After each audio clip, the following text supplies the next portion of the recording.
ideket e twak mora mora mantie mario jotelo ariyo mwalosi kawuono gi ahinya kwarango dongruok ma Kaluo. Jogo mantiere kae ma diro kampen nikech mokwongo pok wawinjo kama wachni obire, wachni gima wachore mana piny pok wawinjo jotelo gi kowuoyo e wachni. Machielo ma ka ng'ato ni kod video to nyalo miyo wato kete mar Ramogi TV kaka wasepuodhe ni en mano mar adieri. Magi jok ma bende nogo kampen against ODM e yiero ma Kasipul. Tidhire kod kondegi duto. Bende iparo ni en gino mane kare ka twak ma kama dhi nyime kinde ma oganda wacho ni onego bed ni gitiyo kamoro achiel ahinya jogo ma bende nodhi ataro gi dwaro mar jatend piny Kenya William Ruto mondo mi gisir candidate achiel mar ODM mantiere broad based. Mano ka orango yiero ma Kasipul. Mokwongo adwa wacho kama. Wadwa loso ne joluo ni kik wagore. Kinwang'o ng'ato e sirkal, we oti tije, imiti tije. Wabed uru osiepe mondo wadhi mbele. Nyamuri nowacho gimoro, jaluo dwaro gima ginyalo timne gi sirkal. Jaluo sani ok dwar ni ji dwa gore. Taneno ka ji dwa gore for no good reason. Wacho ni pichni mane nitie mbui go, gin organic koso gin organic. Nitie moko ma organic, nitie moko mane gin arranged. Anahero wacho facts. Minyalo neno. To bedo arranged nikech one of those individuals wacho kia jok mare mono mulo pidho. Mano en organic. Iso wacho ni wano pidhowa o kamano.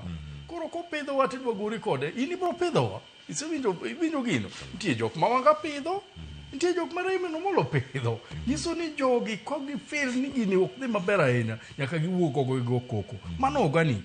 Nitie moko ma be nyalo bedo organized matin. But adwa wacho ni kama duong' osiepa. Isewinjo ka Wanga wacho ni an no ka dhi golo Raymond Omolo. Podi.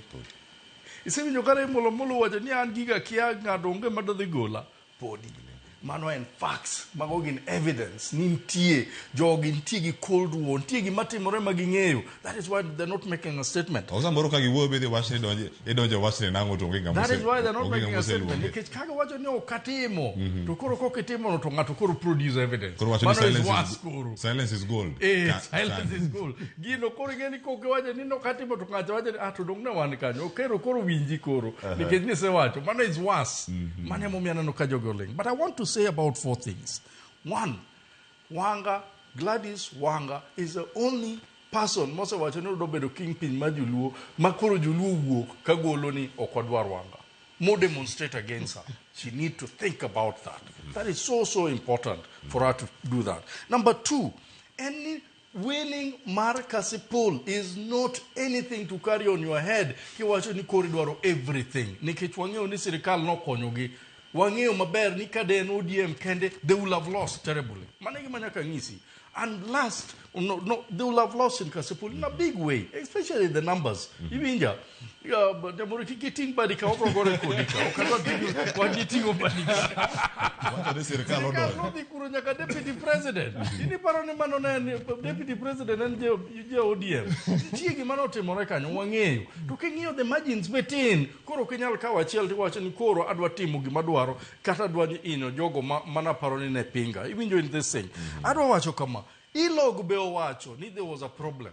Iwinja, nyiso ni oginyal wacho 100% ni gini ne en so clean, makoro wa win outrightly, kora nyalo mana thago ng'ata madhi mbele.